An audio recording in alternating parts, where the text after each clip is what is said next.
Welcome to of the record. Andhra Pradesh రాజకీయాల్లో మరోసారి మహిళా గౌరవం, రాజకీయ సంస్కృతి అంశాలు హాట్ టాపిక్ గా మారాయి. రాష్ట్ర హోంమంత్రి వంగలపూడి అనితపై వైఎస్ఆర్సీపీ నేత మాజీ మంత్రి గుడివాడ అమర్నాథ్ చేసిన వ్యాఖ్యలు తీవ్ర వివాదానికి దారితీశాయి. మహిళా మంత్రిని ఆమె పనితీరు కంటే వ్యక్తిగత రూపం, అలంకరణల ఆధారంగా విమర్శించడం రాజకీయ వర్గాల్లో పెద్ద దుమారం రేపుతుంది. ఈ వ్యవహారంపై ఉప ముఖ్యమంత్రి పవన్ కళ్యాణ్ సహా కూటమి నేతలు తీవ్రంగా స్పందించగా రాష్ట్ర మహిళా కమిషన్ సుమోటగా కేసు తీసుకోవడం మరింత ప్రాధాన్యం సంతరించుకుంది. ఇప్పుడు ఈ వివాదం రాజకీయంగానే కాకుండా చట్టపరంగానూ ఎలాంటి మలుపు తిరుగుతుందన్నది ఆసక్తికరంగా మారింది.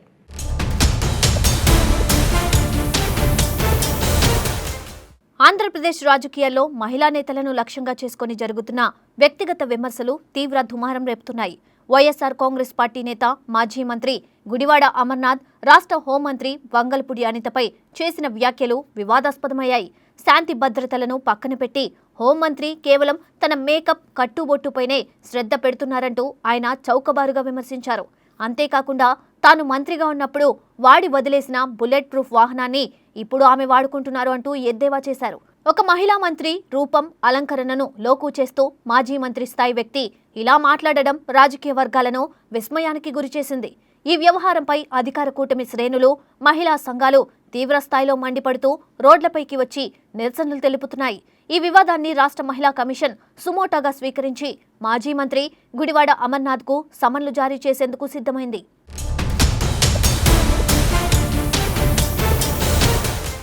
గుడివాడ అమర్నాథ్ చేసిన వ్యాఖ్యలపై ఆంధ్రప్రదేశ్ ఉప ముఖ్యమంత్రి, జనసేన అధినేత పవన్ కళ్యాణ్ సోషల్ మీడియా వేదికగా తీవ్రంగా స్పందించారు. రాజకీయ విమర్శలు ఎప్పుడూ ప్రభుత్వ విధానాలు, పరిపాలనపైనే ఉండాలి తప్ప ఒక మహిళ దుస్తులు, రూపురేఖలపై కాదని పవన్ స్పష్టం చేశారు. ఇలాంటి చౌకబారు భాష ఏమాత్రం క్షమార్హం కాదని, మహిళలను కించపరిచేలా మాట్లాడడం రాజకీయ సంస్కృతికే విరుద్ధమని ఆయన మండిపడ్డారు. ప్రతిపక్షాల అసభ్య భాషకు కూటమి నేతలు కూడా అదే స్థాయిలో దిగజారకుండా సంయమనంతో వ్యవహరించాలని ఆయన హితవు పలికారు. ప్రజలు మెచ్చే రీతిలోనే ప్రతిపక్షాల విమర్శలకు బుద్ధి చెప్పాలని కూటమి శ్రేణులకు పవన్ కళ్యాణ్ దిశానిర్దేశం చేశారు. మహిళా హోంమంత్రి ఆత్మగౌరవాన్ని దెబ్బతీసేలా మాట్లాడిన అమర్నాథ్ వైఖరిని ఆయన తీవ్రంగా ఖండించడం విశేషం.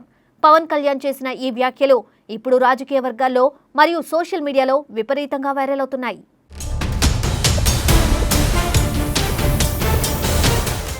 టీడీపీ రాష్ట్ర అధ్యక్షుడు పల్లా శ్రీనివాసరావు సహా పలువురు కూటమి నేతలు అమర్నాథ్ తీరును తీవ్రస్థాయిలో ఖండించారు. ఒక దళిత మహిళ స్వశక్తితో కింది స్థాయి నుండి ఎదిగి హోంమంత్రి అయితే ఓర్వలేకనే ఇలాంటి దాడులకు దిగుతున్నారని వారు మండిపడ్డారు. గతంలో అసెంబ్లీ సాక్షిగా నారా భువనేశ్వరిని కించపరిచినందుకే వైఎస్ఆర్సీపీని ప్రజలు 11 సీట్లకు పరిమితం చేశారని గుర్తు చేశారు. అంతటి ఘోర పరాజయాన్ని చవిచూసిన ఆ పార్టీ నేతలకు ఇంకా బుద్ధి రాలేదని కూటమి మహిళా నేతలు ఆగ్రహం వ్యక్తం చేశారు. ప్రజలకు కోపం వచ్చినందుకు గత ఎన్నికల తర్వాత ప్రభుత్వం నీకిచ్చిన కారును వదిలేసుకోవాల్సి వచ్చిందని అమర్నాథ్ను హెచ్చరించారు. ప్రజలకు మళ్లీ కోపం తెప్పిస్తే ఈసారి రాజకీయాలనే వదులుకొని పోవాల్సి వస్తుందని వారు ఘాటుగా వ్యాఖ్యానించారు. మహిళ గురించి అసభ్యంగా మాట్లాడినందుకు అమర్నాథ్ వెంటనే హోంమంత్రి అనితకు తప్పు ఒప్పుకొని క్షమాపణ చెప్పాలని డిమాండ్ చేశారు.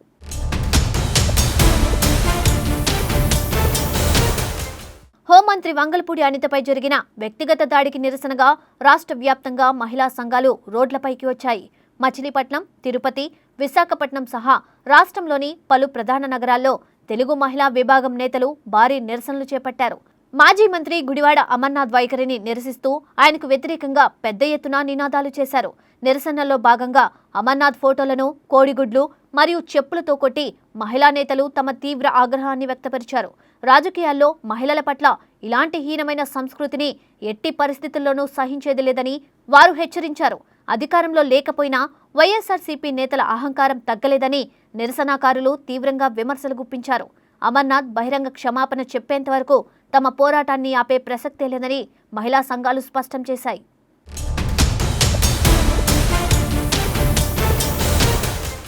హోంమంత్రి అనితపై జరిగిన చౌకబారు విమర్శల వివాదాన్ని రాష్ట్ర మహిళా కమిషన్ అత్యంత తీవ్రంగా పరిగణించింది.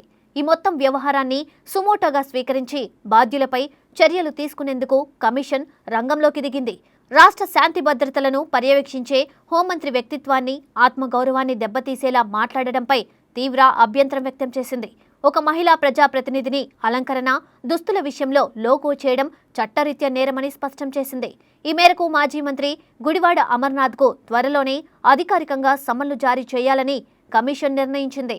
ఆయన స్వయంగా కమిషన్ ముందు హాజరై తన వివాదాస్పద వ్యాఖ్యలపై తగిన వివరణ ఇవ్వాలని ఆదేశించేందుకు సిద్ధమైంది. అంతేకాకుండా చట్టపరంగా కూడా ఆయనపై కఠిన చర్యలు తీసుకునేలా ప్రభుత్వానికి సిఫార్సు చేయనున్నట్లు తెలుస్తోంది.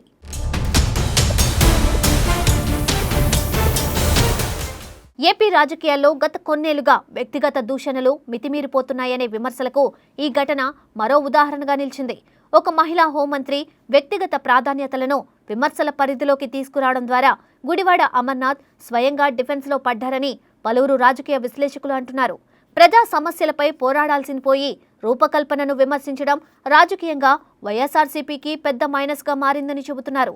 కూటమి ప్రభుత్వం ఈ అంశాన్ని మహిళల ఆత్మగౌరవ సెంటిమెంట్గా మార్చి వైఎస్ఆర్సీపీని మరింత ఇరుకును పెట్టే వ్యూహంలో ఉంది. గత ఎన్నికల్లో మహిళా సెంటిమెంట్ కారణంగానే వైఎస్ఆర్సీపీ ఘోర పరాజయాన్ని మూటగట్టుకుందని విశ్లేషకులు గుర్తు చేస్తున్నారు. ఇప్పుడు మళ్లీ అదే తప్పును పునరావృతం చేయడం ద్వారా ఆ పార్టీ ప్రజల్లో మరింత పలచన అయ్యే ప్రమాదం ఉంది. అమర్నాథ్ తన వ్యాఖ్యలపై తదుపరి అడుగు ఎలా వేస్తారనే అంశంపైనే వైఎస్ఆర్సీపీ భవిష్యత్తు వ్యూహం ఆధారపడి ఉంటుంది.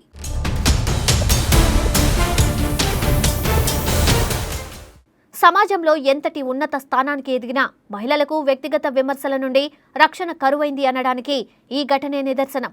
ఒక దళిత మహిళగా ఎన్నో కష్టాలను ఎదుర్కొని రాష్ట్ర హోంమంత్రిగా బాధ్యతలు చేపట్టిన అనితపై ఇలాంటి వ్యాఖ్యలు చేయడం శోచనీయం. ఒక మహిళ వేసుకునే దుస్తులను, ఆమె చేసుకునే అలంకరణను అవహేళన చేయడం ఏ రకమైన రాజకీయ సంస్కృతి అని ప్రజలు ప్రశ్నిస్తున్నారు. నేను వాడి వదిలేసిన కారును ఆమె వాడుకుంటుంది అంటూ మాట్లాడడం మహిళల ఆత్మగౌరవాన్ని దారుణంగా గాయపరచడమే అవుతుంది. ఇలాంటి అహంకారపూరిత వ్యాఖ్యల వల్లే గతంలో ఒక పార్టీని ప్రజలు అసెంబ్లీలో 11 సీట్లకు పరిమితం చేసి బుద్ధి చెప్పారు.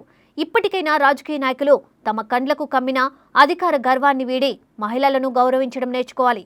హోంమంత్రి అనితకు జరిగిన ఈ అవమానంపై ప్రతి ఒక్క మహిళా గుండె నేడు తీవ్రంగా స్పందిస్తూ ఆగ్రహం వ్యక్తం చేస్తుంది.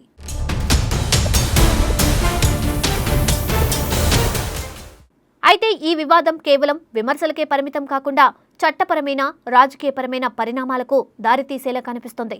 అమర్నాథ్ తన వ్యాఖ్యలను వెనక్కి తీసుకుని బహిరంగ క్షమాపణ చెప్పాలని వస్తున్న డిమాండ్లు రోజురోజుకి పెరుగుతున్నాయి. అయితే ఈ అంశంపై అమర్నాథ్ మరియు వైఎస్ఆర్ కాంగ్రెస్ పార్టీ తదుపరి అడుగు ఎలా ఉంటుందనేది ఇప్పుడు ఆసక్తికరంగా మారింది. మహిళా కమిషన్ సమన్లు జారీ చేస్తే అమర్నాథ్ ఏ విధంగా స్పందిస్తారు అనేది రాజకీయ వర్గాల్లో ఉత్కంఠ రేపుతుంది. కూటమి ప్రభుత్వం మాత్రం ఈ అంశాన్ని అంత తేలిగ్గా వదిలిపెట్టేలా లేదని వారి చర్యల ద్వారా స్పష్టమవుతుంది. ఏదేమైనా ఈ వివాదం రాబోయే రోజుల్లో ఆంధ్రప్రదేశ్ రాజకీయాల్లో మరిన్ని తీవ్రమైన చర్చలకు దారితీయడం ఖాయంగా కనిపిస్తోంది.